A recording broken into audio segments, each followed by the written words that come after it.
What is Disney World actually like in 2026? Are there construction walls everywhere? Are crowds still totally unpredictable? What's new coming soon? Also, I haven't been to Disney World in 10 years and I have no idea what's going on. If you find yourself asking any of those questions, I'm here to help. Let's talk about Disney World in 2026. First things first, we've got some new stuff that just opened in 2025. Test Track 3.0 over in Epcot is a brand new edition of the Test Track attraction. It's an improvement, if I do say so myself. Most people agree over Test Track 2.0. There's new scenes, exhibits, and a whole fresh new musical score to that ride. It makes it a whole lot more fun as you go through a bit of what's to come when it comes to transportation innovation. In Magic Kingdom, there is a brand new nighttime parade, Disney Starlight Dream the Night Away, with really cool floats. I wish there were more lights in the clothes, but the floats are super cool and it's a great addition to a magical nighttime in Magic Kingdom. It's also the first big nighttime parade in years and has some homages to a past nighttime parade, the Main Street Electrical Parade. Remy's Ratatouille Adventure. I know this has been around, but it's got an update. It is no longer 3D, it's now 2D. It was temporarily closed for a conversion to this and is now back open with 2D visuals. This improves ride clarity and reduces motion sickness, although some folks say not quite as immersive. Brand new attraction in Magic Kingdom, Zootopia Better Zoogether. This show replaced It's Tough to Be a Bug in the Tree of Life Theater and has you joining some iconic characters from the Zootopia franchise as they celebrate Zoogether Day. But it wouldn't be Zootopia if Nick and Judy didn't need to investigate some crimes, as they are wont to do. If you've been avoiding It's Tough to Be a Bug because it made your toddler scream, cry, and make you flee the theater, or you scream, cry, and make you flee the theater because you're afraid of bugs, I feel you. I'm also very afraid of bugs. This one's a whole lot more family friendly. 2 new lounges as well. We have Geo 82, the adults only lounge that opened in the same building as Spaceship Earth with an upscale Spaceship Earth theme, offering fireworks packages where you can watch the fireworks from there, as well as really delicious handcrafted drinks from their awesome bartenders and a few small plates. And in Magic Kingdom, Beacon Barrel, the first full lounge to open inside the park, is a heavily themed Pirates of the Caribbean lounge with delicious cocktails, mocktails, and small plates.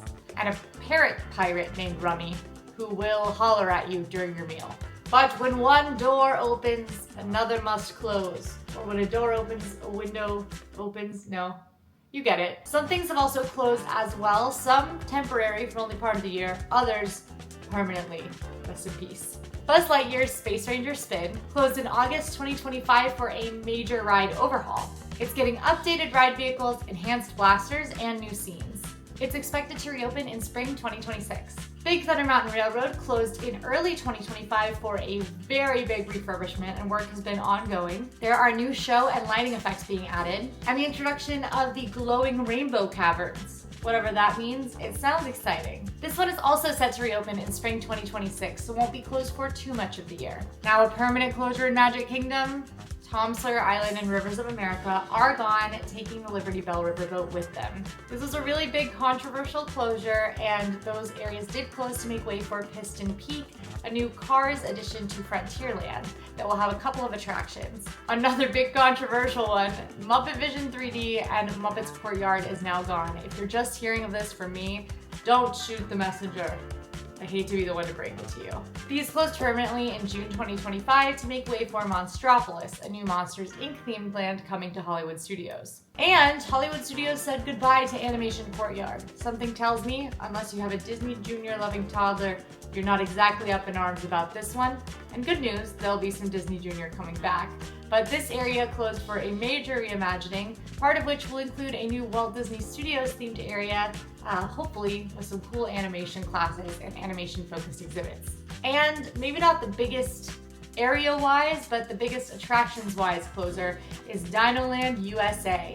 In early 2025, most of Dinoland closed, including Triceratops Spin, the Dinoland Games, Chester and Hester's Dinosaur Treasure, also then later the Boneyard closed, all the dining except for Restaurantosaurus. At the beginning of 2025, only Dinosaur and Restaurantosaurus remain open in Dinoland, and you have to walk down the longest construction wall corridor to get there. But as of February 1st being the final day, Dinosaur and Restaurantosaurus will close for good. I love you, Dr. Seeker. I will miss you dearly. Thank goodness I have 8,000 videos of that ride that I can watch when I'm mourning it. All of this is closed to make way for the new Tropical of America's themed land, which will have attractions themed to Encanto and Indiana Jones. Now, some other big things that are coming soon. Carousel of Progress will be refurbished this year, adding a Walt Disney animatronic introducing the attraction. Additionally, Soarin' is getting a new version. I'm unduly excited about this because I think that the video on Soarin' has needed an update. Because Soarin', which is currently soaring around the world, will be soaring across America in celebration of America's 250th birthday. Is that right? Is that how old America is? If you want an update on Villains Land, I am here to please with an update, but probably not with what I'm going to say. Do not expect to see any big Villains Land updates physically in the parks in 2026. It will still be under development this year, but we are crossing our fingers that the Magic Kingdom expansion will at least give us some news of what's to come in Villains Land. Cross your fingers with me. If we all do it, maybe it'll happen. Piston Peak, of course, is under development still in 2026 as well, which means the big thing to expect in Frontierland is a lot of construction walls. There are construction walls spanning from Big Thunder all the way over to Haunted Mansion. They are significant. You will notice them. They do cut off some of the pathways. Big Thunders, of course, will come down, but then lots of walls otherwise. Piston Peak is also not expected to open in 2026, and in fact, we're expecting probably 2028 or later. Similarly, the same is probably true for that Monsters Inc. land. While we should see the Walt Disney Studios update this year, Monsters Inc. land is probably going to take a bit longer, 2027 or 2028. Keep your eyes peeled for updates about those on AllEars. We will hit it on our socials as soon as we get the news, and you'll hear it in videos as well. We're so looking forward to these big announcements, but they are going to take a few years to get underway, so it's the littler stuff that you can expect to see this year. Now, if you are planning a Disney trip this year or at all, ever, maybe it's for 2028, so hopefully all this stuff will be open, go ahead and scan the QR code that you see on screen right now, or head to AllEars.net/plan to get our free Disney World guide, planning guide. It's great. You can plan your Disney World vacation just like we do, just like a pro. Makes it super easy. It's free. So, little recap. What we've said is coming in 2026 so far. Dinosaur will be closing, as well as Restaurantosaurus. I'm sure there's at least one person who's more sad about Restaurantosaurus than Dinosaur. Big Thunder Mountain Railroad opening in spring of 2026. Buzz Lightyear Space Ranger Spin reopening in spring of 2026. Soarin' Across America sometime this year. I'm expecting before July 4th, for obvious reasons. And that Magic of Disney animation area in Hollywood Studios will be coming this year too. But there's also more. Perhaps the thing that I am personally most excited for, Cinderella Castle will be being repainted back to its original color scheme. The early work for this has already started, so expect some disruptions to views of Cinderella Castle, but hopefully they'll be able to keep it minimal. Millennium Falcon Smuggler's Run is getting a whole new version in May of 2026, May 22nd to be exact. There will be new missions on the ride featuring the Mandalorian and Grogu, Baby Yoda. I love that guy. And you know what? I will call him Baby Yoda. And I'll call him Grogu, which is his name, but Baby Yoda is a good nickname, you know? I'm not expecting them to call him that in universe. Sometimes they will call me Kari from The Incredibles. The stories will vary ride to ride, which is going to be a very cool update that increases re-rideability on this attraction. And the engineer role will actually get to decide where you go during the ride, so it will be a little bit more fun to get that engineer seat. And perhaps the biggest thing that we know for sure is coming in summer of 2026 is that Rock and Roller Coaster will get a retheme to be Rock and Roller Coaster starring the Muppets. Yes, that is Dr. Teeth and the Electric Mayhem. That is Kermit the Frog in a little hoodie. I assume the Muppets will be singing the music on the ride. We don't know all the details yet, but this is a pretty big update, and it does maybe make the Muppets courtyard closure feel a little less bad. Let's talk about crowds. If you're trying to decide when to come this year, we have a whole video that breaks down the exacts of when to come.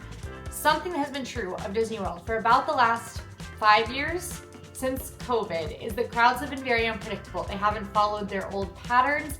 They've been kind of wonky. You could go in early February, traditionally a slower time of year, and see really high crowds. So far, 2026 is starting to look more normal, more what you would expect. Mid-January has been slow with fluctuations up happening on the expected weekends. So, traditional recommendations likely will work this year. My personal favorites for lower crowd, lower price times of year are early February, late January, September after the kids go back to school, and between Thanksgiving and before the Christmas crowds pick up. So usually that first week of December is a really good one. Now, what you've all been waiting for, the tips and tricks, how to navigate Disney World in 2026. Remember to expect heavy construction, especially in Magic Kingdom and Hollywood Studios, where you will definitely see it as you're walking around the parks. You can also expect to see heavy construction in Animal Kingdom. Of course, this is going to be primarily centered on Dino Land, but since Animal Kingdom doesn't have too many attractions, even though you might not be walking past it constantly, you will feel the fact that there are fewer attractions in Animal Kingdom. I like to argue that Animal Kingdom is a full-day park. I would say in 2026, it's a half-day park. Tropical Americas in 2027 might change me back, but for now, you maybe only need a half day for Animal Kingdom unless you want to see every show. So because of that, you'll want to set your expectations. 2026 might actually see a little bit lower crowds as folks who typically only go every few years wait until 2027 so they can catch all of the newer stuff. So you might actually see a nice mellowing this year. The economy can also have factors in that, so there's lots of things at play, but keep your eyes out. A good way to know if that mellowing is happening is how many deals Disney releases. If it's a lot, that means there's been significant mellowing. If you are wanting to visit one of those new lounges, or the coming soon Grand Floridian Tea Room, which is finally reopening after COVID, you will want to make those reservations early. Reservations open 60 days in advance, usually around 6 a.m. I'm sorry, I know. Why can't they open them at like 8:30? Those reservations will fill up. Now, if you don't get a reservation you want, make sure to keep checking. You never know when something will reopen. People are constantly grabbing something 60 days out and then realizing a week out that they don't want to spend that money or don't have time to do it. So reservations open up all the time. Make sure to keep checking back. If possible, as always, go during the off seasons. This can be a major help to keeping your trip lower cost and making sure you can do more in less time. Particularly in Magic Kingdom and Hollywood Studios, it hasn't changed that you might want to consider using Disney's paid skip the line service, Lightning Lane. This will let you skip the line at some attractions, and we have a full Lightning Lane guide for 2026 on the channel now. Another tried and true tip that I have to remind you, use mobile order when possible. The lines for dining get so long, and if you can mobile order using the My Disney Experience app, you absolutely should. It is so much faster. The only reason to skip mobile ordering is if you get into the app to mobile order and have some sort of allergy modification that you cannot make in the app. You need to go say it in person, particularly if it is a severe allergy. Go ahead and order in person, or if you want to pay cash. Make sure before you plan that trip to check any reopening dates and closures. If Big Thunder Mountain Railroad is a must for you, check that reopening date. And closures will pop up this year that aren't as exciting as the ones I'm listed. Maybe there will be a seasonal closure on Kelly River Rapids. Now, I mentioned to keep an eye out for the deals Disney is offering. A couple already exist. There are lots of new deals for 2026. Do not miss them. Make sure to use them for your vacation. For arrivals May 26th to September 15th, you can get 2 free nights and theme park days added when you purchase a select room and ticket package. You have to purchase a minimum 4-night and 4-day package, and you have to book by February 15th. But that could mean